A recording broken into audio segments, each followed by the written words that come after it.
People post when something happens, a meal arrives, they take a photo, they go somewhere new, they document it, they feel something, they share it.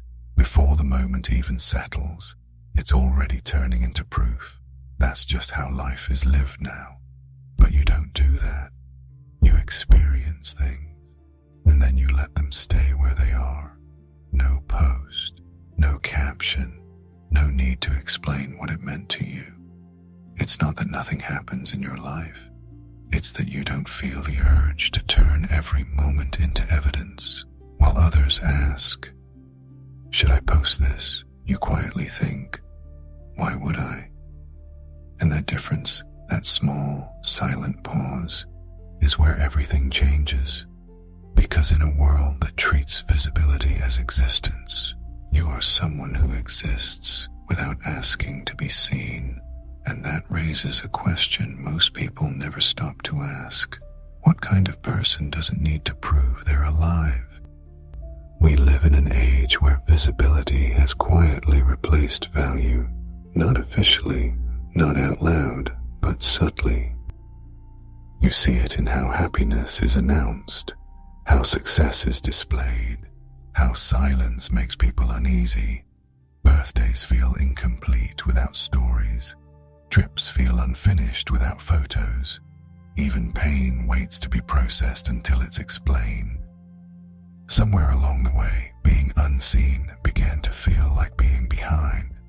So when someone chooses not to post, not occasionally, but consistently, it disrupts something because it breaks an unspoken contract.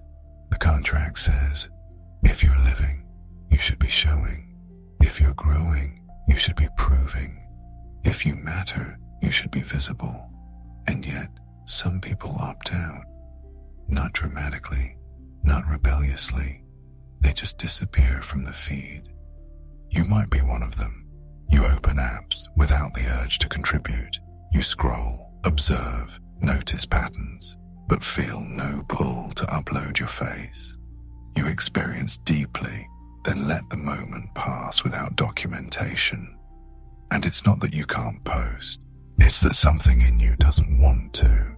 Not because you're antisocial, not because you're disconnected, but because turning your life into content feels like it would cost you something you can't quite name.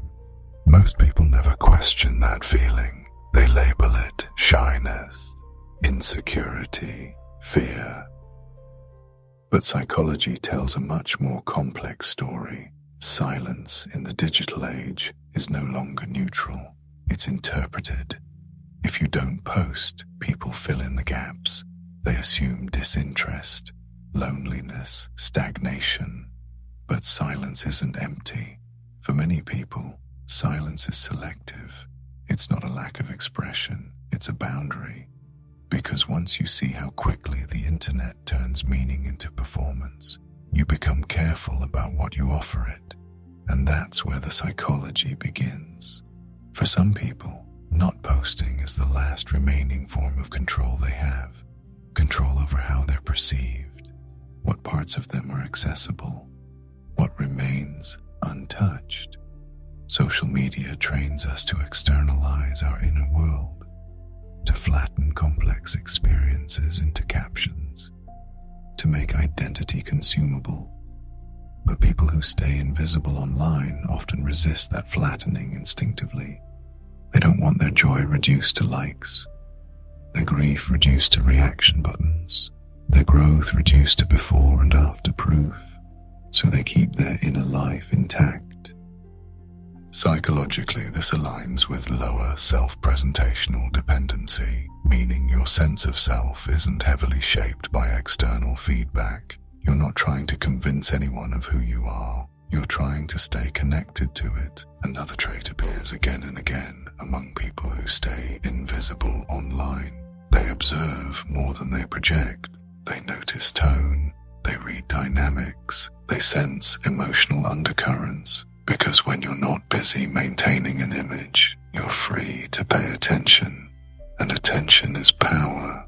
People like you often understand social media better better than the loudest users, precisely because you're not trapped inside it.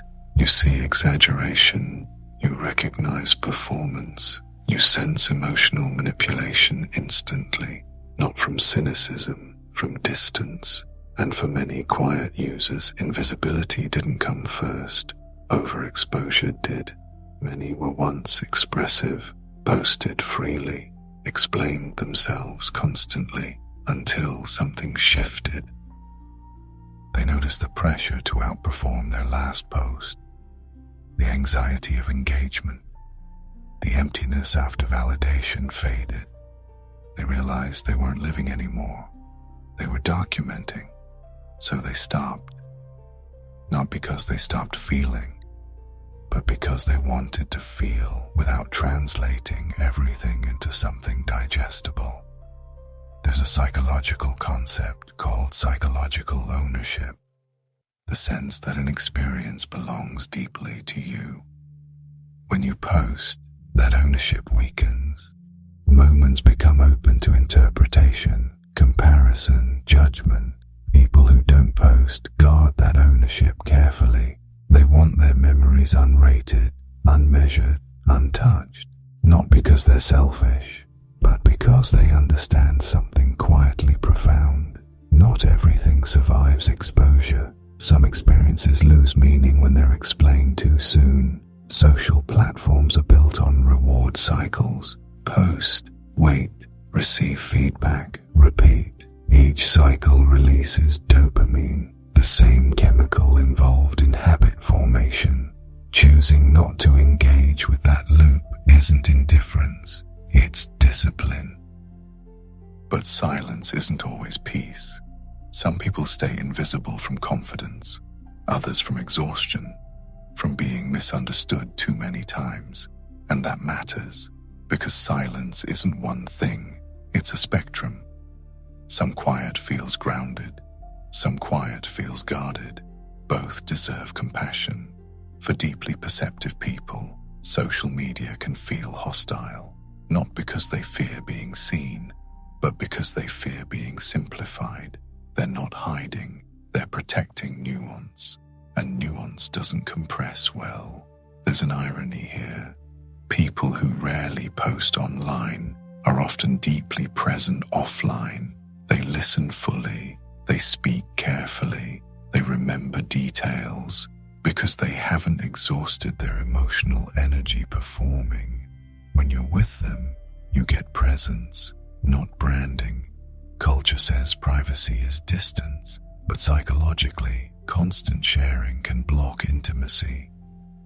People like you invest in conversations without witnesses, connections without proof, closeness without announcement, and that builds something quieter, but stronger. Over time, invisibility does something unexpected. It gives you space to feel without framing, to change without announcing, to become without explanation. And eventually, something settles. You realize your worth doesn't dissolve when no one is watching. You still exist, you still matter, you're still becoming. Silence stops feeling like absence. It starts feeling like room. So let this be said clearly. You're not doing anything wrong. You don't owe the world your face, your thoughts, your pain, your joy. You don't have to explain your quiet. Your silence isn't emptiness, it's discernment, boundaries, emotional literacy. You're not closed, you're intentional. And in a culture addicted to noise, that is not a flaw, it's a refuge. You are not avoiding life, you are inhabiting it, and that may be the most human thing left to do.